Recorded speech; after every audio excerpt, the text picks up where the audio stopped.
everyone, and welcome to Black All Year.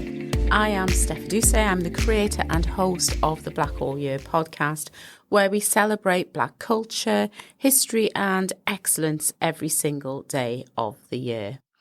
And I want to talk about an experience that I've had that was really brought to light a little while ago via an interview on Hits Radio in the UK.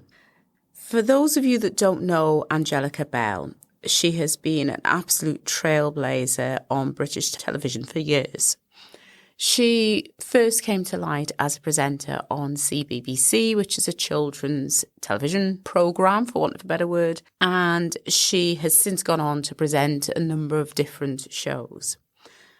But for many, in the time that she was on TV, she was a black face when there weren't that many around.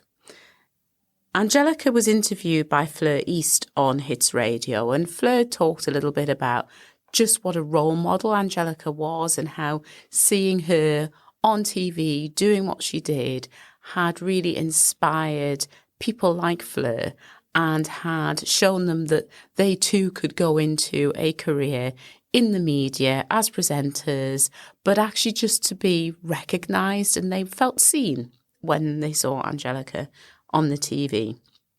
And Angelica then talked a little bit about how she was pleased to be a role model, but a little bit shocked by it.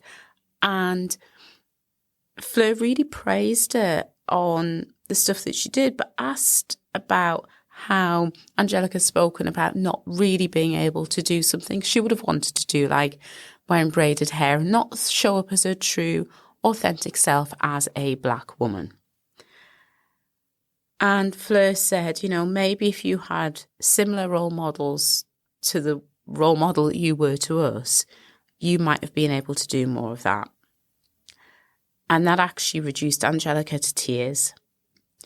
And she said that no matter what she's accomplished, she felt like she had failed and that she hadn't done enough.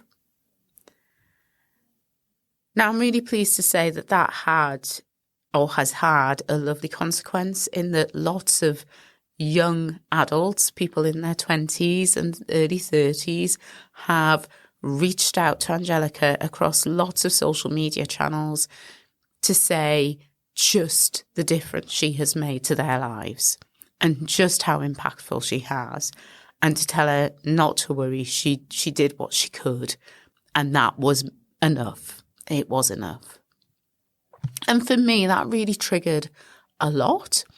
Angelica and I are 4 years apart in age. And so we grew up in Britain in very similar times when there weren't many black role models on TV. Curiously, one of the key ones was a children's TV presenter in Fluella Benjamin, who is still going strong today, I am very pleased to say. But there weren't that many for us. And we had to comply to an extent to survive. We couldn't succeed being our true selves. And I've spoken before about things that I've had to do in my early work life, in the way that I dressed, in the way that I wore my hair, in the things I would speak about to fit in. Because for me, it was important that I succeeded. I didn't want to bring down any retribution on myself because of my ethnicity.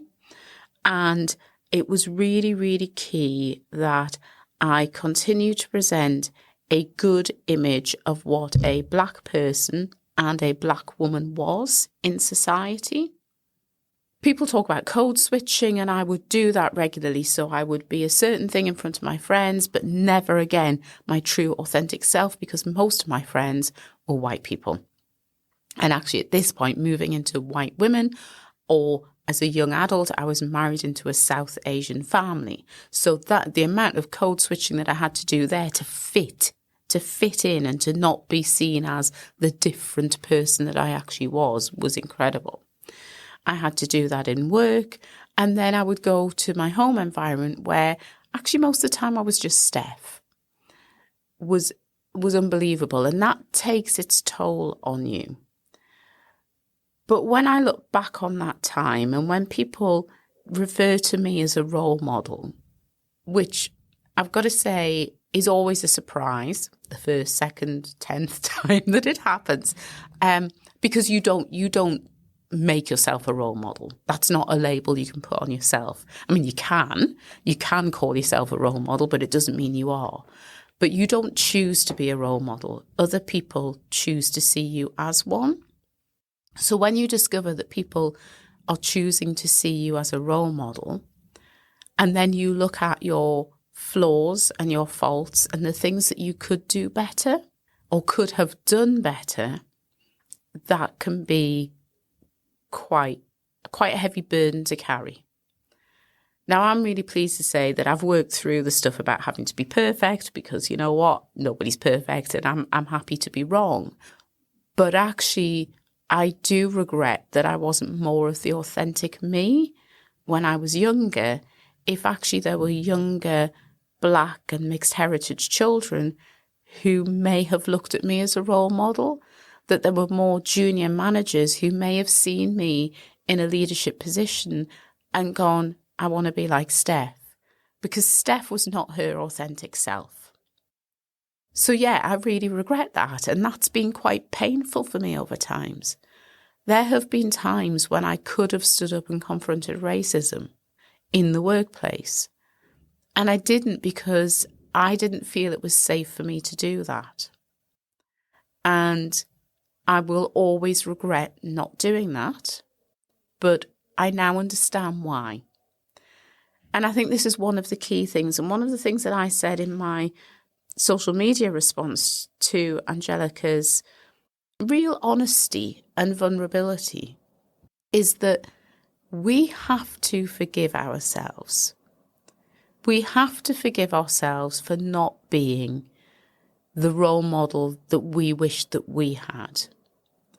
Because that's us talking now, in today's world, with the level of authority, success, position, voice, whatever you want to call it, that we now have. That's not us talking about when we were in our 20s. And when we were just trying to make it through, and we were trying to build a career, or we were trying to succeed. And it's not that we were hiding who we are, because you know what? If you're Black, you pretty much couldn't hide it even if you wanted to, and we didn't. But it was about, to what extent do we feel free to express that Blackness? And we didn't. We didn't feel free. We didn't feel safe. We knew that it was looked down on. And so we kept that for where we did feel safe. And that was normally in our outside lives and with those that loved us. So we need to forgive ourselves for that, because that wasn't about us. We didn't do anything wrong. We were in the wrong environment and with the wrong people. And what's really, really important is that if we hadn't done what we did then we wouldn't be here now. We wouldn't have made the impact and the influence that we had back then, that we probably didn't even realise that we were having, but we certainly wouldn't still be around now to make that even bigger impact and even bigger influence.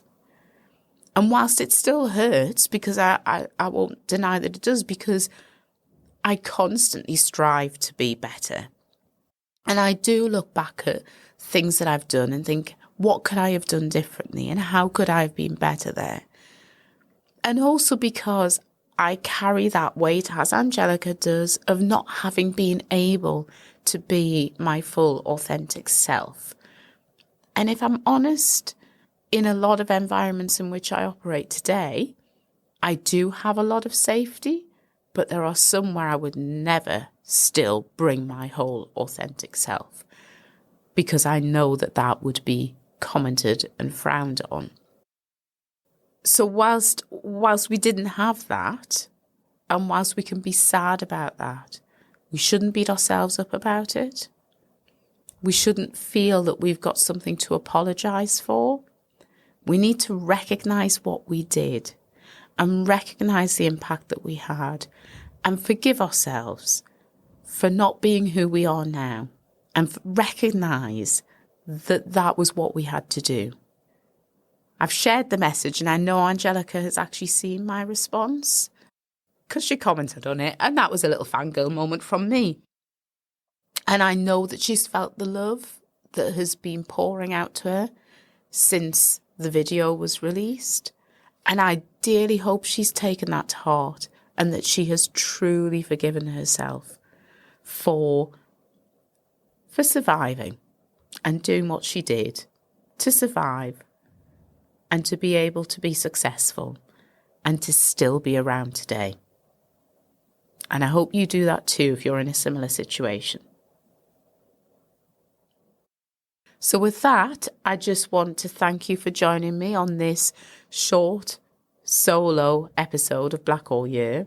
And it would be very wrong of me not to mention that today, on the day that this podcast goes live, my book, A Little Book of Leadership Lessons, will be for sale on Amazon. And I talk about a lot of this stuff as part of some of those lessons in the book. So you can get that just by going to Amazon and looking up A Little Book of Leadership Lessons or via the link in the show notes. Let's continue to open up the discussion. Let's continue to create safe environments, and let's continue to forgive and to celebrate. If you've enjoyed this episode, please don't forget to subscribe, share, and leave a review. Stay strong, and I'll speak to you soon.